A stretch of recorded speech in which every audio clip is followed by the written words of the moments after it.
현재 시각 8시 23분 향해 가고 있습니다. 지금 보고 계신 머니이슈 유튜브에서 라이브로도 시청 가능하니까요. 많은 시청 부탁드립니다. 그리고 다양한 정보 원하시는 분들은 카카오톡 채널에서 크존 검색하시거나 재테크존 앱 다운로드 받으시면 다양한 정보 확인해 보실 수 있으니까요. 이 부분까지도 참고해 보시기 바랍니다. 뉴욕 증시뿐만 아니라 대만 증시, 일본 증시까지 지금 사상 최고치네요. 네, 그렇습니다. 아마 우리 시청자분들은 이렇게 매일 체크하실 자주 체크는 못 하시겠지만 저만 해도 그러네요. 오늘 갑자기 이제 대만하고 일본 증시 거의 사상 최고치 경신 이래서 저만 해도 모처럼 들여다봤더니 네. 정말 다들 가팔라요. 그러니까요. 엄청나게 가파르게들 올라가고 있습니다.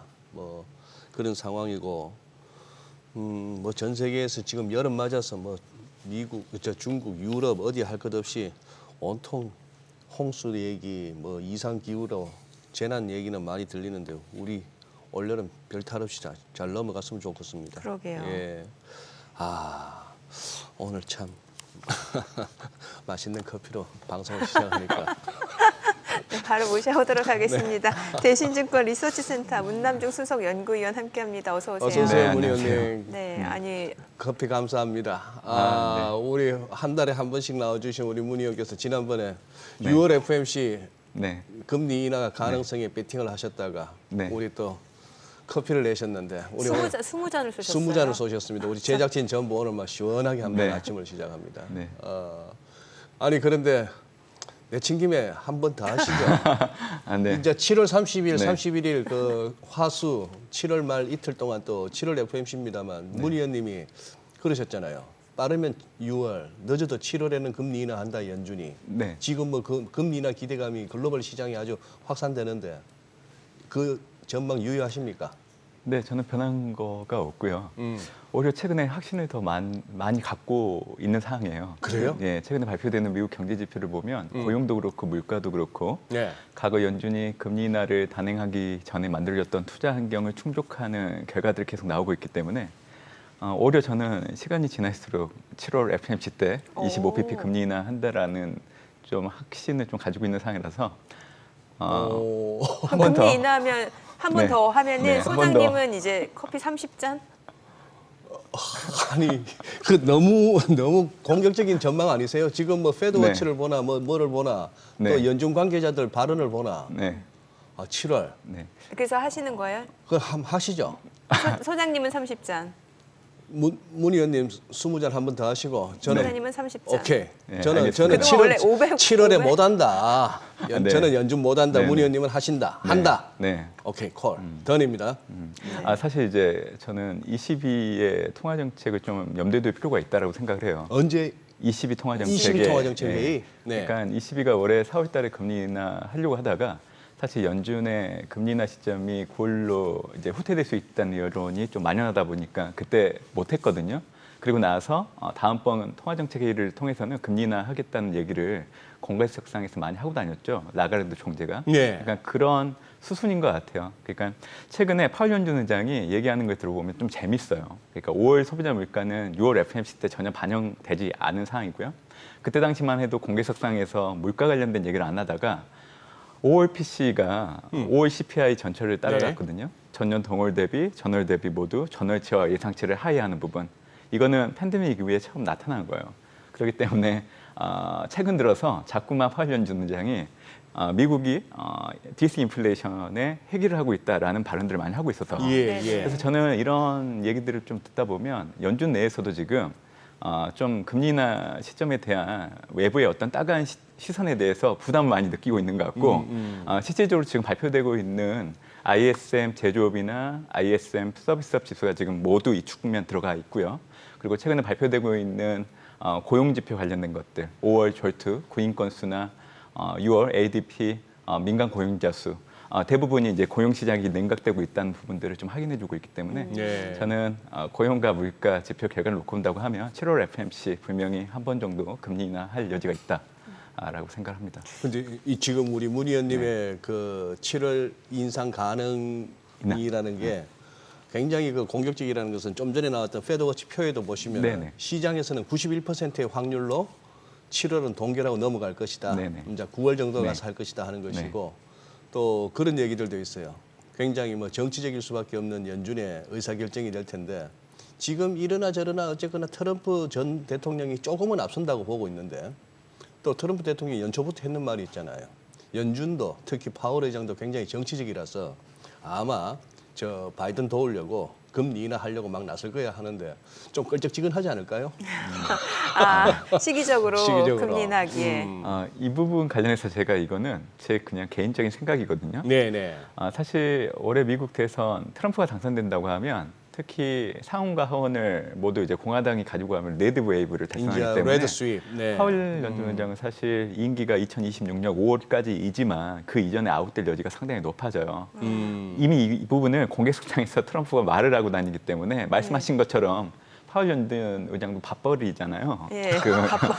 그렇죠. 그렇기 때문에 이제 상대적으로 좀 약간 본인이 할 수 있는 여력은 제가 보기에는 이번 달에 이제 공화당 그 전당대회가 미러키에서 7월 15일에서 7월 18일 4일 동안 열리게 되는데 아마 그리고 나서 이제 7월 FOMC가 있기 때문에 파월 연준 의장이 트럼프와 공화당을 한번 이렇게 쇼크를 줄 만한 이제 충격을 가할 수 있는 요법은 이번 달 말에 금리 인하하는 것도 상당히 생각해 볼 수 있는 부분이라고 저는 생각해요. 그래요? 오히려 역으로. 네. 트럼프가 당선될 경우에는 본인의 자리를 지키기 쉽지 않으니까 그렇죠. 미리 선제적으로 네, 선제적으로 이제 이거는 문남중 저의 연구위원님의 개인적인 뷰. 생각입니다. 네. 예. 그리고 이제 명분이 있어야 되잖아요. 네. 일단은 뭐 물가가 잡혔다라는 명분이 있거나 아니면은 경기가 좀 많이 둔화되고 있다. 그러니까 냉각되기 전에 빨리 좀 선제적으로 금리 인하를 해야 되는 명분이 있어야 되잖아요. 둘 중에 어느 쪽이라고 보시는 거예요? 지금은 사실 이제 경기를 두고 아마 이제 금리 인하 단행 시점을 적기를 놓쳐버리면 아마 내년 상반기 때부터 소비 저력과 함께 미국의 경기 둔화 속도가 상당히 가팔라질 거예요. 네. 그렇기 때문에 최근에 미국 현지에서도 연준의 통화 정책을 두고 금리 인하를 적게 해야 된다는 목소리가 상당히 높아지고 있거든요. 그러니까 지금은 연준이 금리 인하를 하는 조건 자체는 어느 정도 환경이 마련된 것 같고요. 네.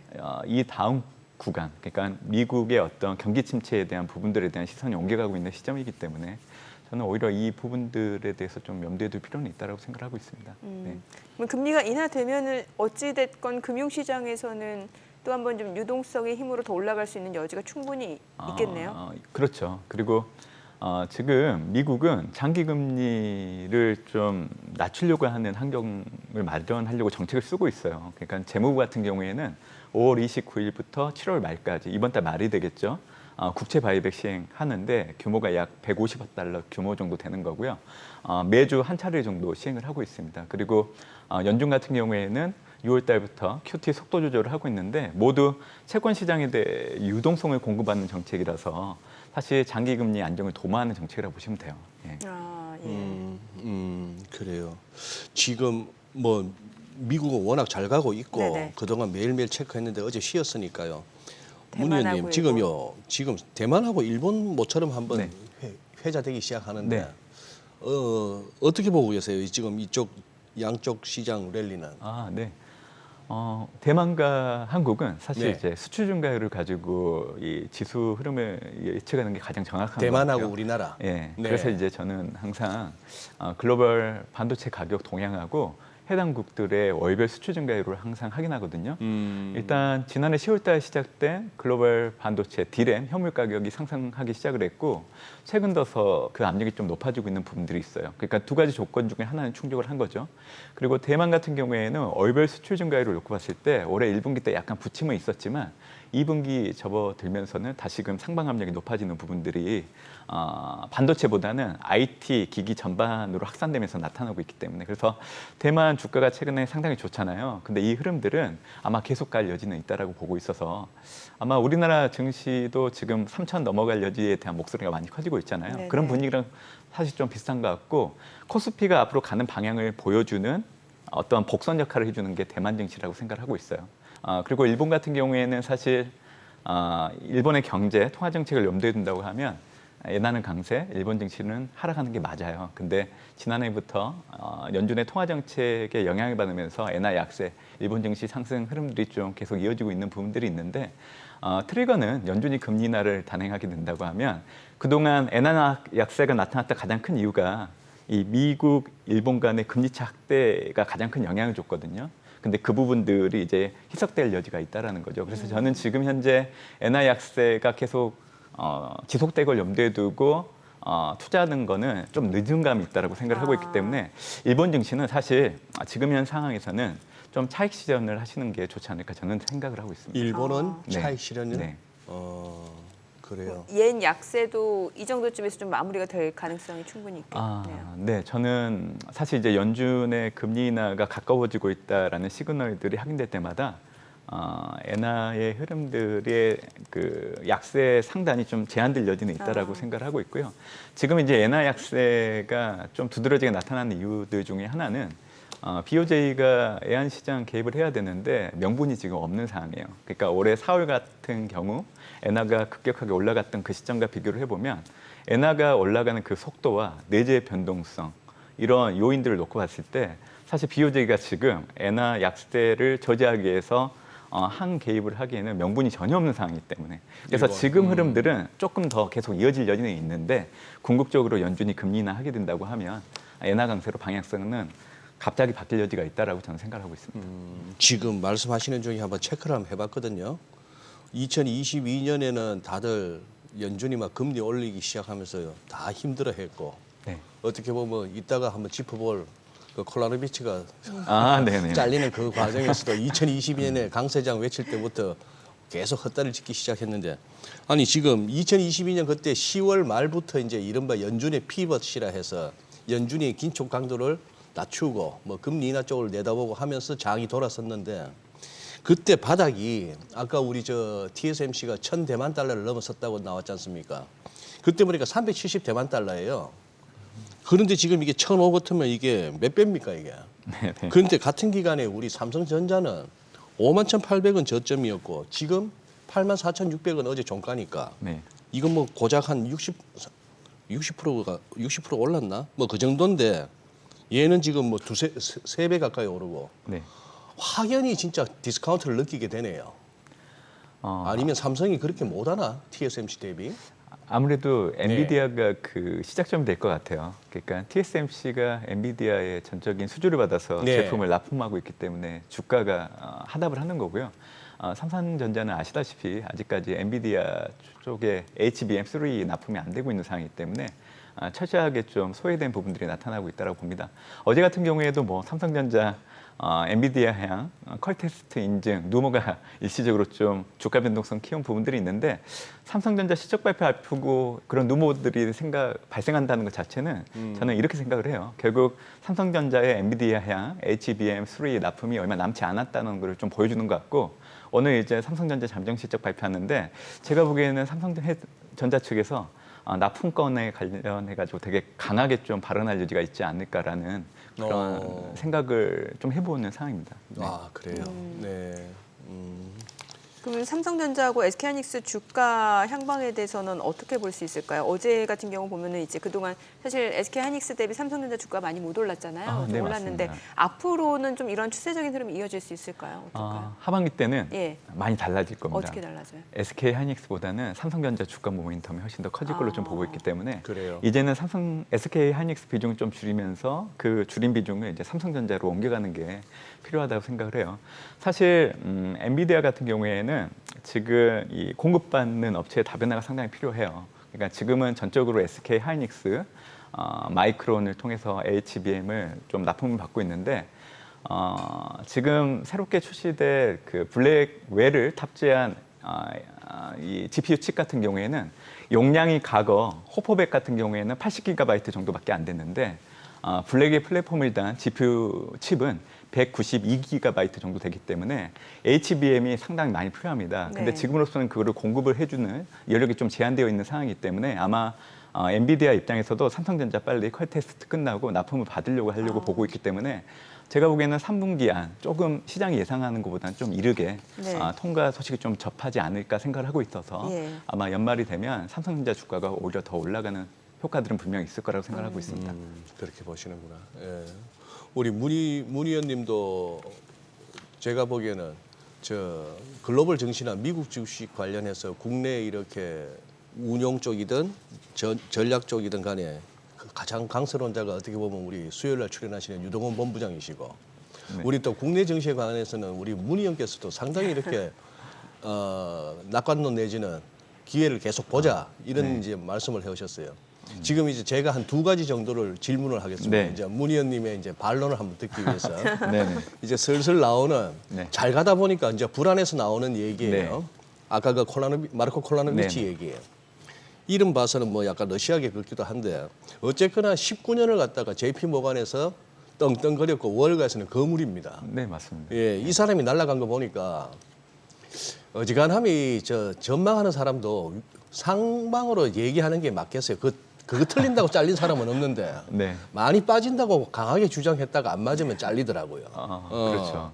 네. 근데 이게 그만큼 어떻게 볼까요? 그래도 콜라노비치라면은 특히 2020년도 코로나 왔을 때 네. 모두가 이렇게 좀 두려워할 때 강하게 이제 매수 콜을 외쳤고 그때 네. 그야말로 스타가 되어버렸는데 거기서 그냥 멈췄어야 되는데 그 이후에 계속 네. 2022년에도 간다 했다가 틀렸고 2023년에 네. 장이 돌아섰는데 그때 하락으로 얘기했고 지금까지 하락 2년째 얘기하다가 결국은 못 버틴 상황입니다. 이러면은 그만큼 시장이 이례적인 강세장이다 이렇게 봐야 되나요? 아니면은 콜라노비치가 같은 사람이 심지어 조금 더 연장하면은 저 정도의 연배들도 이제는 쫓아가기 힘든 세상이 바뀐 것인가? 어떻게 보십니까? 저는 올해 사실 이제 우리가 경험하고 있는 지수의 그 길들이 네. 그동안 우리가 경험하지 못한 길들이었잖아요. 예. 이런 상황이라고 하면 사실 답은 경기 순환에서 찾아야 된다고 생각을 해요. 그래서 제가 올해도 미국 대선 이전까지 연초에 S&P 500의 상단을 5,700을 제시했던 그 바탕에는 지금은 미국이 경기 확장에 놓여 있다라는 이유가 있기 때문에 그 얘기를 좀 드렸던 겁니다. 최근 2년 동안 한국 언론에서 미국의 경기 침체에 대해서 상당히 불리시한 뷰를 상당히 많이 내놓다 보니까 네. 투자자들이 많은 네. 혼동이 좀 있었던 것 같아요.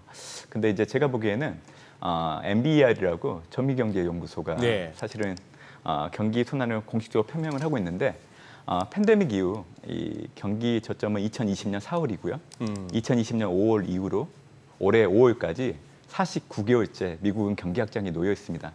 1980년도 이후에 5번의 경기 확장을 놓고 온다고 하면 평균적으로 7년 1개월 정도 지속이 됐거든요. 그래서 이를 적용을 해보면 2027년 6월 정도까지는 미국이 경기 확장 내에서 기업 실적은 개선되기 때문에 주가는 계속 올라가는 모습이 나타날 수밖에 없어요. 그래서 저는 올해를 놓고 온다고 하면 미국 대선 이전까지 미국 증시가 계속 올라갈 수 있다라고 얘기는 해드리고 있지만 미국 경기 확장이 끝나는 그 시점을 놓고 온다고 하면 2027년 6월 정도까지는 사실 주식을 중심으로 미국 자산에 투자를 많이 해야 된다 얘기해드리고 있고 S&P 500 지수 기준으로는 8,500선 정도까지는 올라갈 수 있다라고 얘기를 해요. 근데 이 숫자는 제가 그냥 아무런 근거 없이 얘기하는 건 아니고요. 과거에 미국이 경기 확장 49개월 이후부터 경기 확장이 끝나는 그 시점에 그 미국의 3대 지수 섹터 수익률 동향을 가정을 해가지고 이제 산출한 가격들이 그 정도 나오기 때문에 그래서 저는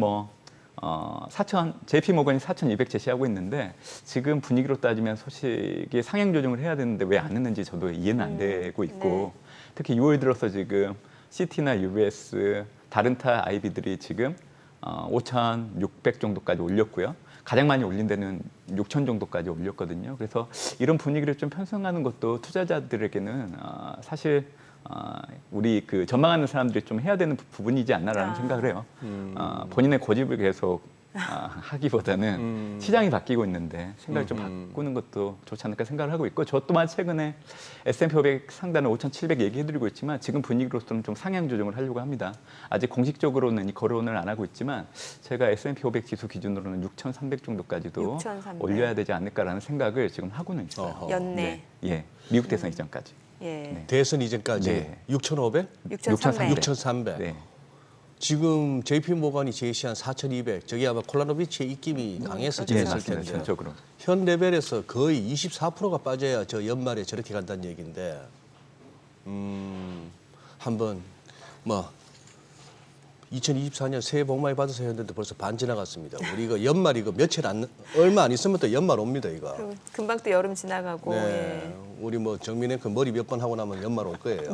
네, 그런 상황인데 두 번째, 네. 예, 이제 이 와중에 이제 제프 베이조스가 아마존 주식 네. 좀 팔고 이제 젠슨 황도 좀 팔고 이러면은 또 이게 곰들이 또 얘기를 해요. 저 사람들 파는 게 이게 점점 정점이 가까워졌다는 신호야.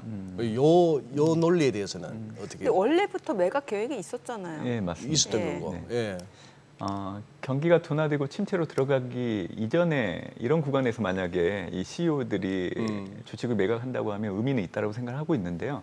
지금처럼 미국 경기가 확장 국면에 놓여 있고 대표적으로 이제 엔비디아 같은 경우에는 반도체 업황 자체가 지난해 4분기 때 상승 국면에 진입을 해서 앞으로 내년 보수적으로 봐도 3분기 정도까지는 업황 자체가 상승 국면에 놓여 있는 상황 하에서 이제 주식을 매각하는 거기 때문에 저는 큰 의미를 둘 필요는 없습니다. 개인분들도 투자하시다가 급한 생활 자금이 좀 필요하시면 주식을 먼저 파시는 경우도 있잖아요. 맞아요. 그러니까 제가 보기에는 예. 개인적인 어떤 예.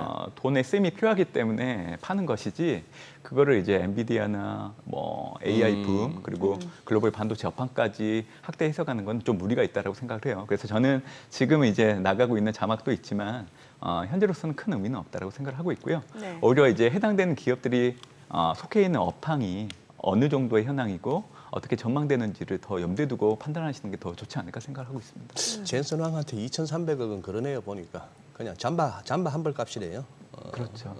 그러네요. 껌이라고 하기엔 좀 그렇고. 아우 근데 무슨 뭐 질문마다 저렇게 따박따박 논리 정연하게 말씀하시니까 8월 1일 날 제가 30잔을 사야 될 것 같은 느낌이.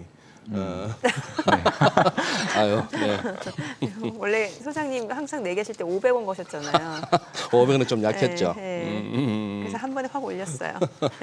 근데 오늘 밤에 고용 지표 이게 의미가 네. 있을까요? 저는 의미가 있다라고 생각합니다. 의미 있다. 특히 네. 실업률 좀 봐야 될 것 같은데. 네. 실업률도 실업률을 놓고 본다고 하면 사실 미국 경제 이미 안정 고용이라고 얘기할 정도로 그 수준에 부합을 하는 수준인데요. 사실 이제 앞으로 실업률은 계속 올라갈 여지가 있기 때문에 이제 실업률을 지켜는 보시는데 저는 조금 더 관심 있게 보는 게 비농업 부분 고용자 수예요. 네네. 전월이 27만 2천 명 나왔는데 예. 지금 현재 예상되고 있는 6월 비농업 부분 고용자 수가 18만 명 전후예요. 그렇게 전월보다는 그렇게 낮게 나온다고요? 낮게 나오죠. 결국 시장에서는 연준의 금리 인하 시점이 좀 당겨지지 않을까라는 해석으로 옮겨갈 수 있는데 여기서 여러분들이 꼭 알아두시면 좋을 내용들이 있는데 얘기해도 되나요? 네, 말씀 네. 주셔야죠. 네. 사실 그 연준이 생각하고 있는 이제 금리 인하 환경을 놓고 본다고 하면 인플레이션을 유발하지 않으면서 지금 현재 나타나고 있는 미국 경제의 견고함을 일정 부분 용인하겠다는 거예요. 그래서 사실 이런 생각 속에서 지금 물가와 고용, 특히 고용 같은 경우에는 과거에 연준이 금리 인하를 단행하기 이전에는 1995년도 이후에 총 4번의 금리 인상 중단 이후 금리 인하를 단행하기 이전에 만들어진 국면이 있었는데 그때는 항상 비농업 부분 고용자 수가 10만 명 아래로 내려와야 금리 인하를 단행을 했거든요. 매번. 네. 근데 팬데믹 이후에는 좀 달라졌어요. 왜냐하면 최근에 이제 이 주요 연구소에서도 연준이 금리 인하를 단행하기 위한 그 4배를 과거에는 6만 명에서 13만 명 정도 봤었는데 이제는 이 숫자를 16만 명에서 23만 명 정도 보고 있어요.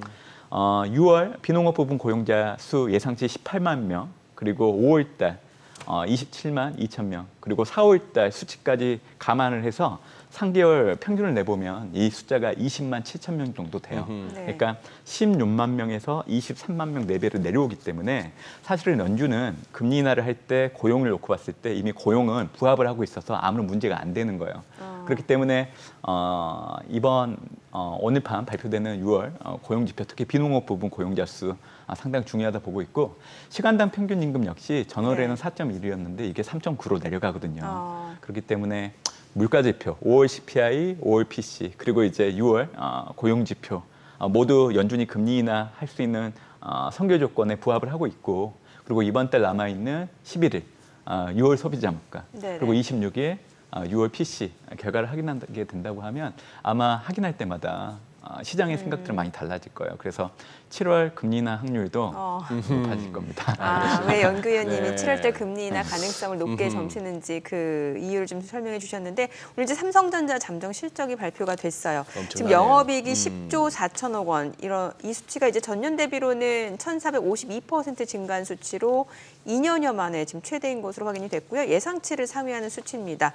매출액도 74조 원으로 전년 대비 23% 증가가 됐습니다. 자, 지금 뭐 매출, 영업이익 서프라이즈 수준이잖아요. 대단하네요. 예. 예. 이 그냥 주가에- 8조 대 정도 보지 않았나요? 증권가에서? 8조 1천억 봤습니다. 그 정도 봤죠. 네. 영업이 10조 4천억 원. 오, 대단하네. 서프라이즈네요. 예, 서프라이즈죠. 네.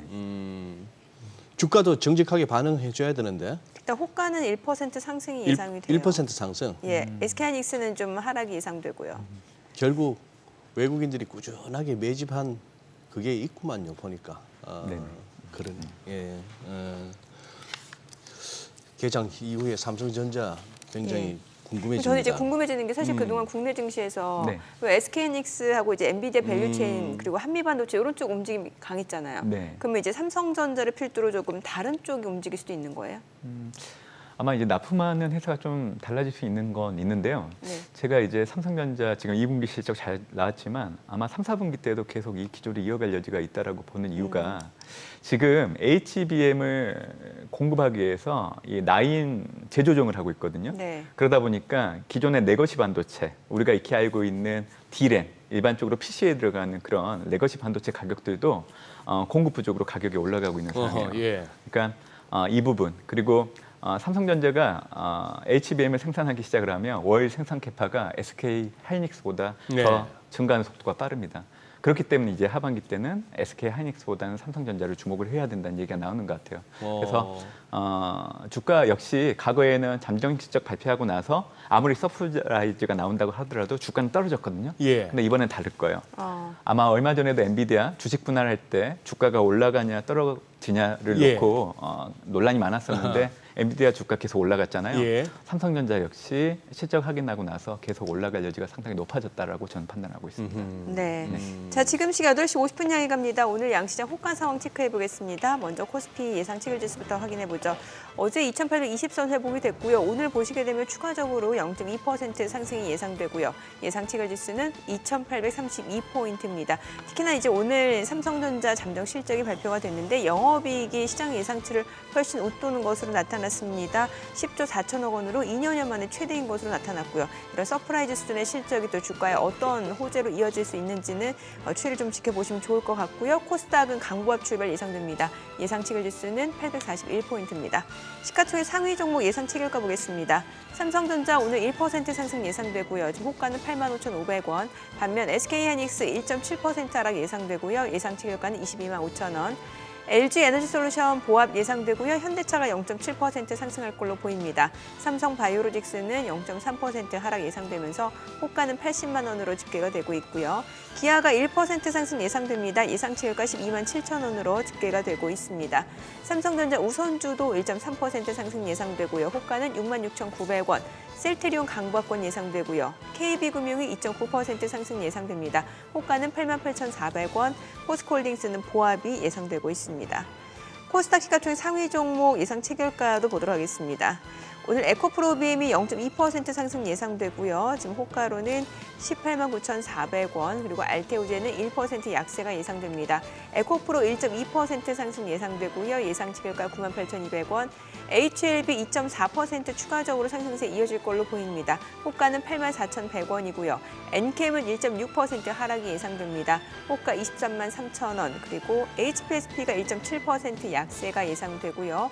리누공업은 1% 상승 예상됩니다. 예상 체결가 22만 5,500원, 삼천당자 2.8% 상승 예상되고요. 호가는 18만 7천 원으로 집계가 됩니다. 셀트리온작 약보합권 예상되고요. 클래시스 강보합권 예상되면서 호가 49,550원으로 집계가 되고 있습니다. 자, 오늘은 시장 전체적으로 봤을 때는 이제 상승이 예상이 되고 이제 상승 탄력은 어느 정도 확대해 나갈 수 있는지가 관건이 될 것 같고요. 섹터로 봤을 때는 오늘도 어제 사실 이제 금융주들도 네, 좋았는데 오늘도 보면 뭐 보험주, 금융주들 추가적으로 상승세가 좀 예상이 되네요. 아 그래요. 예. 예.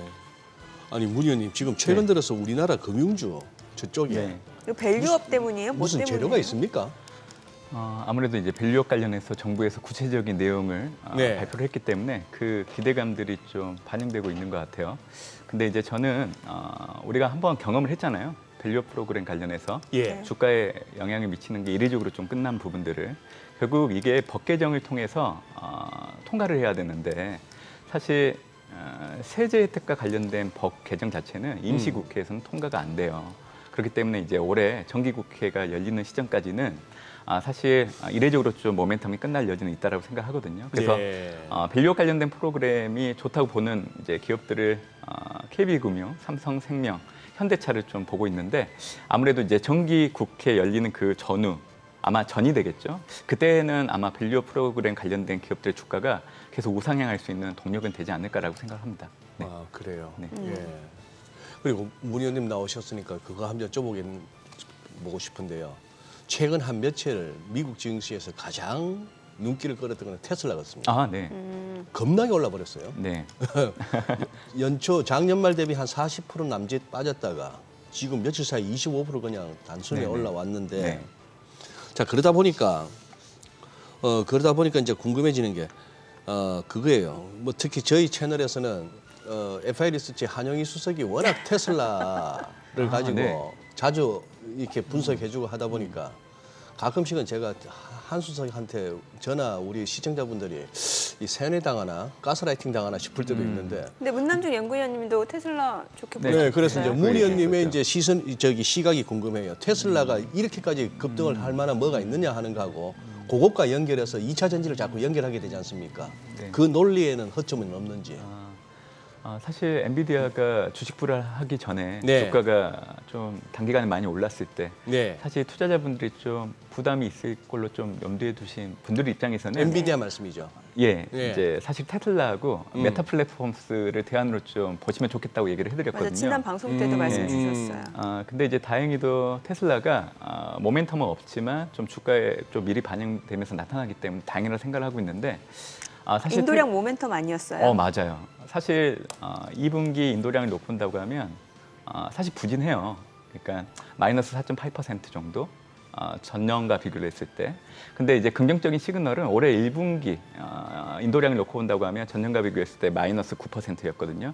그러니까 마이너스 9에서 마이너스 4.8. 네. 그러니까 인도량 자체의 감소폭 자체는 올라오고 있는 부분들. 사실 그 부분을 좀 염두에 두시면 좋겠다 생각을 하고 있고 또 2분기 인도량을 놓고 온다고 하면 분기 별로 놓고 봤을 때 2분기 역대 최고 인도량을 보였기 때문에 그래서 주가가 하다받는 부분들은 있지 않았나고 생각합니다.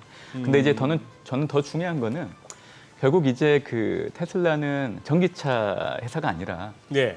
사실은 AI 플랫폼과 로봇공학 회사로 좀 받아들이셔야 돼요. 그렇기 때문에 이제 8월 8일 로보택시 발표를 투자자들이 많이 관심을 갖는 이유가 결국 전기차 다음은 자율주행과 관련된 부분들이기 때문에 그 부분과 관련된 기술 관련해서는 독보적인 위치를 테슬라가 가지고 있어서 앞으로 하반기 때도 사실 뭐 부진하게 이제 전기차가 판매된다고 하더라도 저는 그 로보택시를 발표로 자율주행 부분들이 주가를 견인하는 데 큰 축이 될 걸로 좀 보고 있습니다. 그리고 실제로 지금 미국 내에서 4월 이후로 세계 모델에 대한 가격 인하를 좀 하고 있고요. 또 이 파이낸스를 이용해서 자동차를 구입할 때 그 대출 금리를 좀 낮춰서 프로모션을 하고 있기 때문에 아마 인도량 자체는 3분기 때부터는 좀 개선될 여지가 있다라고 보고 있어서 테슬라 좀 계속 가지고 있으시면 좋겠다 생각하고 있습니다. 네.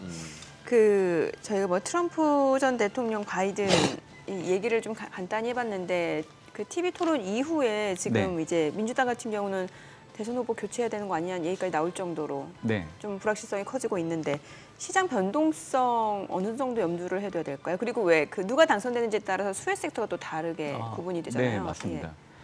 예. 저는 민주당 입장에서 지금 현재 바이든을 교체한다?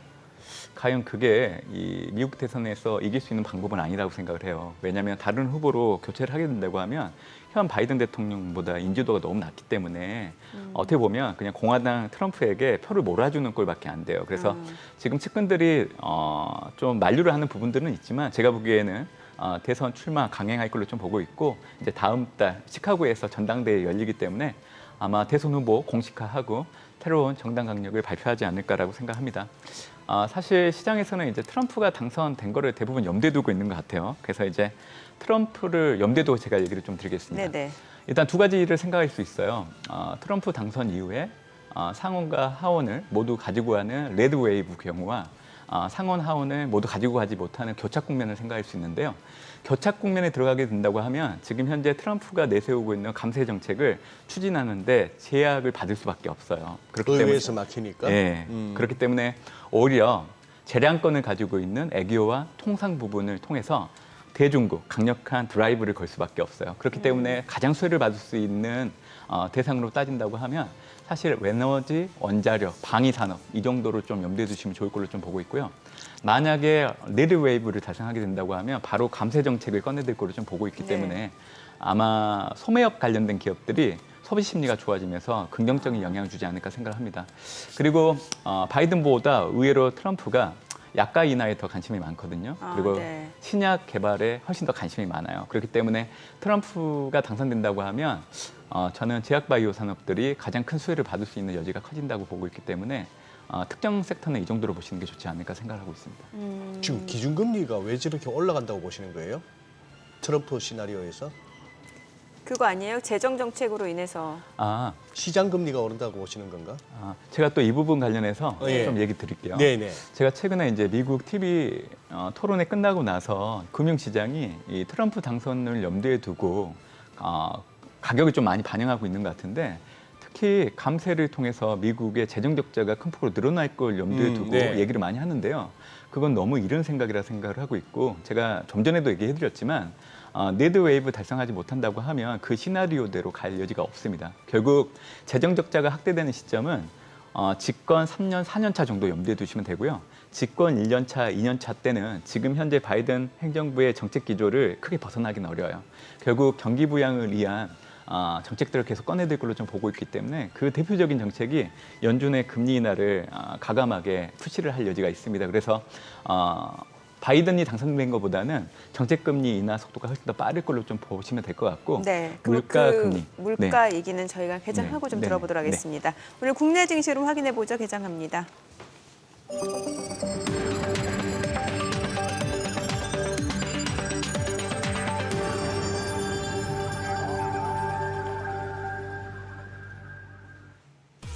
네, 7월 5일 금요일 국내 증시 개장했습니다. 이제 뉴욕 증시는 독립기념일로 휴장한 상황이고 그 이전에 S&P 500 나스닥은 사상 최고치를 기록한 모습이고 또 어제 장에서는 대만 증시라든지 일본 증시도 사상 최고치를 나타내고 있습니다. 전반적으로 시장에 대한 기대 심리 낙관론이 조금 더 커지고 있는 상황이고요. 오늘 또 개장 전에 발표된 삼성전자 잠정 실적, 영업이익이 예상치를 웃도는 서프라이즈 수준이었죠. 이런 부분도 주가 상승의 또 호재로 좀 이어질 수 있을 것 같습니다. 오늘 양시장 출발 지수 보겠습니다. 코스피가 0.4% 상승합니다. 2,836포인트, 코스닥도 0.2% 올라갑니다. 842포인트입니다. 시가총액 상위 종목 시초가 보겠습니다. 삼성전자가 1.3% 올라갑니다. 지금 85,600원, 85,800원이고요. SK하이닉스는 좀 떨어지네요. 22만 9천원. LG에너지솔루션 보합이고요. 현대차가 강보합권으로 27만 8천원. 삼성바이오로직스가 0.3% 상승합니다. 80만 6천원이고요. 기아가 0.7% 올라갑니다. 12만 6,700원이고요. 삼성전자 우선주가 2% 강세입니다. 6만 7,400원. 셀트리온 강보합권으로 18만 3,200원이고요. KB금융이 1.98% 올라갑니다. 8만 7,600원. 포스코홀딩스가 약보합으로 37만 4,500원에 거래되고 있습니다. 코스닥 시가총액 상위 종목 시초가 보도록 하겠습니다. 코스닥은 에코프로비엠이 지금 강보합권으로 18만 9천원이고요. 알테오젠 약보합 25만 6,500원, 에코프로가 0.2% 하락합니다. 96,800원에 거래되고 있고요. HLB가 3% 추가적으로 상승세 이어갑니다. 84,600원. 엔캠은 떨어집니다. 2% 약세 231,000원이고요. HPSP는 보합이고요. 리노공업은 지금 현재 1.5% 상승합니다. 226,500원. 그리고 삼천당제약 3.6% 강세입니다. 188,400원이고요. 셀트리온제약도 올라가고요. 클래시스 0.8% 상승하면서 49,900원에 거래되고 있습니다. 오늘 시장에서 상승 보여주고 있는 섹터 종목들 좀 체크해 보도록 하겠습니다. 보험주들 오늘 흐름 좋네요. 호가에서도 흐름이 괜찮았는데 삼성화재가 2.4% 상승합니다. 384,000원이고요. 롯데손해보험이 1.8% 상승합니다. 2,790원, 2,760원에 거래되고 있고요. 하나손해보험도 2% 강세입니다. 그리고 DB손해보험도 1.6% 상승하면서 116,400원이고요. 그 밖에 지금 현대상도 1% 상승, 그리고 재보험사죠. 코리안리도 0.8% 올라가면서 지금 8,090원에 거래되고 있습니다. 자, 그리고 오늘 또 시장에서 강세 보여주고 있는 섹터 종목들 좀 볼게요. ESS 관련주들 보도록 하겠습니다. ESS 관련주 내에서는 YM텍이 12% 급등을 합니다. 그리고 14,100원 선이고요. 한주 NCS가 13% 급등합니다. 49,100원이고요. 서진시스템도 6% 상승합니다. 34,900원에 거래되고 있는 상황이고요. SK이터닉스도 4.8% 강세 19,870원에 거래되고 있습니다. 그 밖에 삼성 SDI 3% 강세 보여주고 있고 이렌텍 3% 올라갑니다. 1,180원에 거래되고 있고요. 신성 ST도 2.9% 상승 보여주고 있습니다. 그 밖에 이제 오늘 또 실적 발표 앞두고 있는 LG전자까지도 2% 상승 나타내고 있는 모습이에요. 오늘 ESS 관련주도 흐름 굉장히 좋습니다. 자, 그리고 로봇주들도 흐름 좋습니다. 레인보우 로보틱스가 오늘 5% 강세 보여줍니다. 지금 보게 되면은 158,000원. 자, 그리고 에브리봇도 4.5% 상승합니다. 두산 로보틱스도 2.9% 상승하면서 76,600원, 엔젤 로보틱스도 2% 올라갑니다. 31,750원, KNR 시스템도 1.9% 상승하고요. 하이젠 R&M도 2% 올라갑니다. 에브리봇도 4% 올라가고요. SBB테크, SPG 2%, 3% 강세 보여줍니다. 오늘 로봇 관련주들 흐름 좋고요. 바이오시밀러 쪽 좋죠. 앞서 보셨다시피 삼천당제약도 흐름 좋고 그 밖에 지금 에이프로젠 바이오로직이 지금 상한가고요. 에이프로젠도 9% 강세입니다. 네, 지금 보시게 되면 에이프로젠 바이오로직스가 상한가, 그리고 에이프로젠도 9% 강세고 그 밖에 종목들은 1% 안팎의 상승에 머물러 있는 모습이네요. 일부 종목의 강세가 이들 섹터의 상승을 이끌고 있다. 이 정도 보시면 될 것 같습니다. 지금 시간 9시 4분 지나갑니다. 수급 상황 체크해 보도록 하겠습니다. 오늘 유가증권 시장에서는 지금 현재 개인 투자자가 1,920억 원 매도 우위, 외국인과 기관은 각각 1,374억 원, 577억 원 순매수를 보여주고 있습니다. 코스닥 수급 상황 좀 체크해 보도록 하겠습니다. 코스닥 쪽에서는 지금 개인 투자자가 345억 원 순매수를 보여주고 있고요. 외국인과 기관은 각각 283억 원, 34억 원 순매도를 나타내고 있습니다. 오늘 달러원 환율 좀 보도록 하겠습니다. 저희는 어제 이제 정규 주식시장 마감 시각 기준으로 좀 전해드리겠습니다. 어제 오후 3시 30분 대비로는 오늘 달러원 환율은 1원 50전 하락한 지금 1,379원에 거래가 되고 있습니다. 1,379원 30전에 거래가 되고 있습니다. 저는 지금 계장가 아니고요. 지금 현재 거래되고 있는 상황이에요. 지금 어제 3시 30분 대비로는 1원 10전가량 하락한 상태입니다. 지금 전반적으로는 보니까 시장은 상승을 보여주고 있는 상황이고 오늘 로봇 관련주도 좋고 ESS 관련주도 흐름도 굉장히 좋네요. 예, 그러네요. 예. 그리고 그 레벨이라는 것이 또 숫자라는 것이 딱딱 있어서 삼성전자가 지금까지 봤던 금년 들어서 최고치가 4월 8일 날 장중에 찍었던 86,000원인데 오늘도 거기 딱 찍고 나니까 이제 주춤하네요. 그런 면이 있고 기아도 그렇고 현대차도 그렇고 대부분의 또 잘 달리던 주식들이 조정 접어들면서 기술적으로 이렇게 쳐다보자면은 5일선하고 21선 공방이네요. 네. 21선은 아직까지 우상향으로 추세 살아있습니다 하고 있고 조금 이렇게 급하게 왔으니까 좀 정리하고 갈게요 하는 매도가 이렇게 5일선을 갖다가 꺾어내리면서 이게 지금 막 부딪히고 있어가지고 계속 갑시다 쪽하고 좀 쉬었다 갑시다가 이렇게 막 부딪히는데 그래도 강하네요 자동차. 역시 추세는 살아있다. 그리고 저는 뭐 계속 그 말씀 드리지 않습니까? 볼 레벨을 봐야 된다고. 아마 2,860 가야 코스피 기준으로 네네. 어느 쪽이 가고 어느 쪽이 못 가고 왔다 갔다 하면서 가지만 한 2,860원 간 다음에 진정한 고민이 오지 않을까 싶은 생각이 드네요. 네. 야. 앞서 연구원님 예. 그 물가 네. 얘기해 네. 주시다가 이제 결론을 못 내렸는데 그 얘기 좀 마저 아니 근데 들을게요. 제가 아까 제일 그거 했던 게 도표상에 트럼프 2.0, 즉 트럼프 전 대통령이 다시 한번 재집권하는 시나리오에서 네. 기준금리가 올라간다 쪽으로 저기 아, 그래픽이 네네네. 돼 있어요. 저게 맞느냐 싶어가지고요. 아니죠. 아마 집권 3년, 4년 차 접어들게 되면 예. 이제 이 물가가 수요청 압력 증가로 올라가는 구간이기 때문에 연준조차도 이제 금리 인상을 고민을 해야 되는 시점이 다가가기 때문에 이제 그때는 금리를 그런 올릴 의미로. 여지가 그런 커진다라는 의미로. 거를 이제 그래프로 담는데 이제 집권 2년 차 전, 뭐 집권 3, 4년 차 이렇게 구분해서는 표시가 안 됐기 때문에 뭐 그렇게 해석을 하신 것 같습니다. 네. 길게 봤을 때는 저 정도까지 연준이 금리를 또 추가로 올려야 되는 상황까지도 염두에 둬야 되는데 그러나 7월 달에 당장 FMC에서는 금리를 내릴 것이다에 베팅하신. 네. 그래요.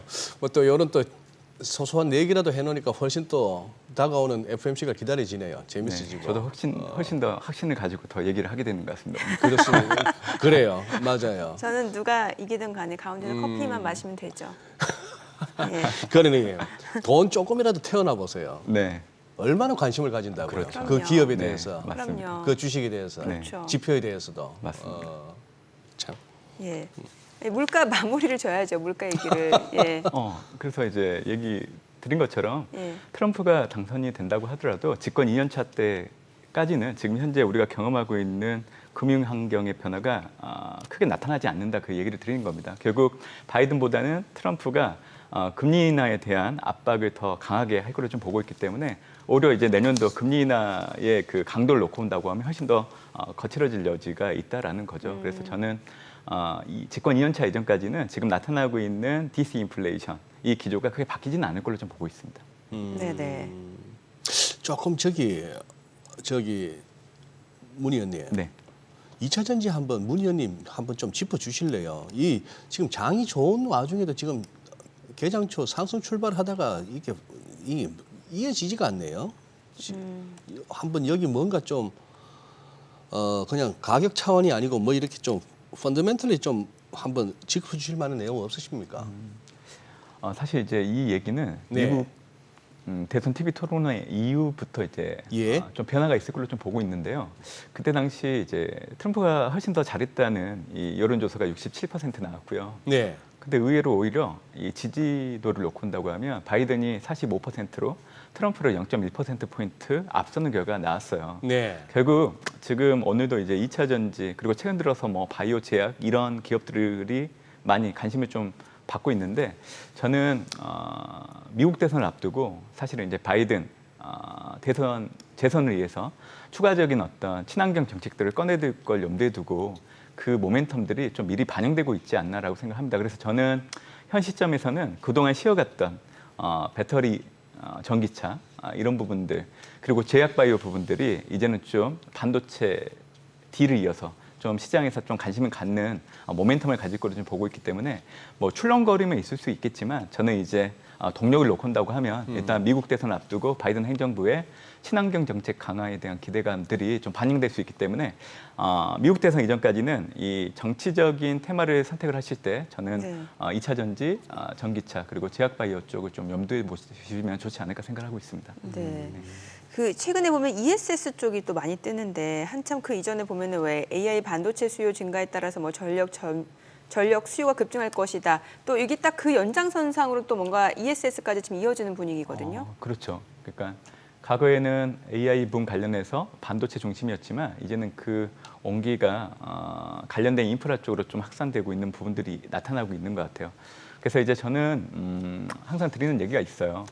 그러니까 글로벌 반도체 업황 국면을 놓고 본다고 하면 지난해 5월달 오픈 AI가 챗 GPT 안정화 베타버트 버전을 출시하고 나서 AI 붐이 촉발이 됐는데 네. 그래서 이제 지난해 4분기 때부터 이제 글로벌 반도체 업황의 상승 국면에 진입을 했고 올해 같은 경우에도 HBM 같은 경우에는 수요를 놓고 봤을 때 지난해 기준으로 매출액 기준으로 놓고 본다고 하면 DRAM에서 차지하는 HBM 비중이 8%, 올해 같은 경우에는 21%, 내후년에는 30% 정도까지 늘어날 것으로 그렇게 예측이 되고 있는 상황입니다.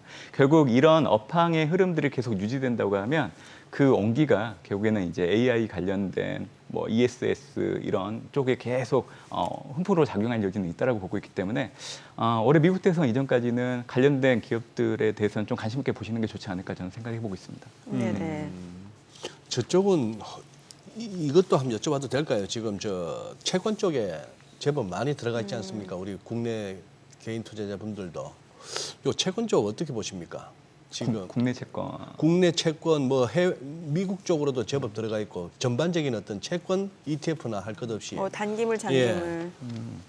일단 뭐 미국채 10년물을 기준으로 네. 좀 말씀을 드리면요. 아마 올해 확인되고 있는 좀 높은 레벨에 올라갔던 그런 부분들은 저는 일시적인 현상이 상당히 크다라고 생각을 해요. 결국 올해 같은 경우 그런 변동성이 나타났던 거는 우리의 그 물가를 바라보는 인식의 기준점을 어디에 두냐에 따라서 좀 달라질 수 있는데 사실 금리 인상을 하는 구간에서 물가가 떨어지는 속도하고 금리 인상을 중단하고 나서 물가가 떨어지는 속도는 분명히 차이가 있어요. 그래서 올해 같은 경우에는 금리 인상을 중단하고 있는 시점인데 자꾸만 시장에서는 금리 인상을 하는 구간에서 물가가 많이 떨어졌던 그 속도를 기준점에 놓고 올해 발표되는 물가를 해석하다 보니까 이제 연준이 금리 인하를 이르게는 못하겠다는 해석들이 반영되면서 미국채 10년물 금리가 튀는데 가장 큰 영향을 줬다라고 생각합니다.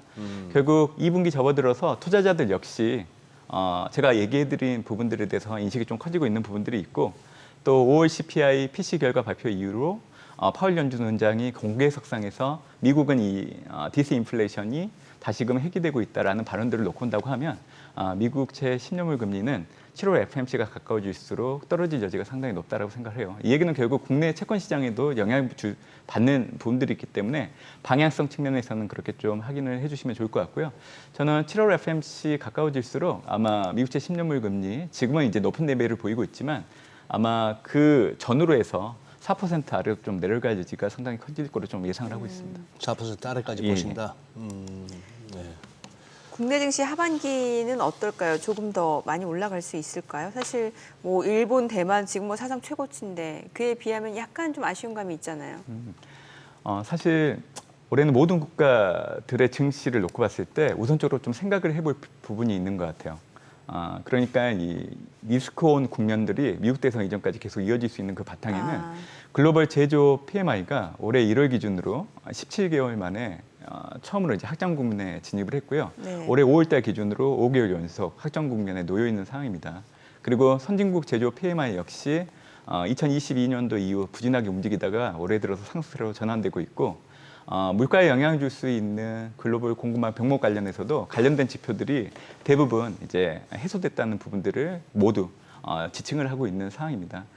결국 글로벌 제조 경기가 살아난다는 가정하에서 놓고 온다고 하면 한국 증시 역시 올라가는 데 영향을 줄 수 있는 요인은 충분히 될 수 있다고 보고 있고요. 아무래도 이제 글로벌 매크로 위험이 낮아지기 때문에 그거를 우선적으로 좀 생각을 해야 된다는 생각을 하고 있고 특히 DRAM 반도체 가격들이 최근 들어서 이 레거시 반도체 위주로 가격 상방 압력이 높아지는 흐름이라고 본다고 하면 제가 기존에는 우리나라 코스피 지수가 2,900선을 좀 터치했다가 좀 내려오는 경로를 좀 염두에 뒀었는데 이제는 제가 S&P 500 지수의 상단을 좀 올려야 되지 않을까 고민한다고 얘기해드렸잖아요. 그래서 올해 미국 대선 이전까지 코스피 지수가 3,000선 안착은 좀 어렵다고 하더라도 일시적으로 좀 터치할 수 있는 여력은 상당히 높아졌다라고 생각합니다. 그래서 저는 코스피 지수를 이런 경로에서 생각하시면서 혹시라도 이제 섹터를 선택하신다고 하면 반도체, 보험, 네. 화학, 음식료, 제약바이오 이렇게 좀 보시면 좋을 것 같고요.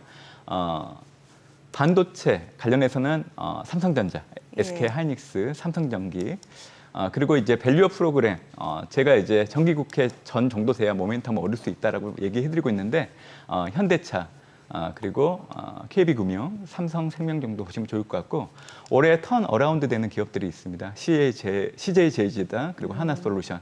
그리고 올해 한국은행 역시 연준이 금리 인하만 단행하게 된다고 하면 그 다음 달 바로 인하일을 염두에 두고 있기 때문에 네이버나 유한양행 같은 기업들이 좀 수혜를 받을 수 있다라고 얘기를 드리고 있는 상황입니다.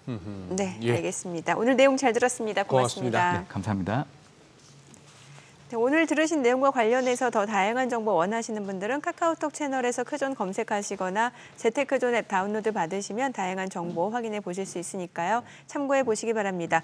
최근 외국인 어떤 리포트 관심 있게 보는지 확인해 보겠습니다.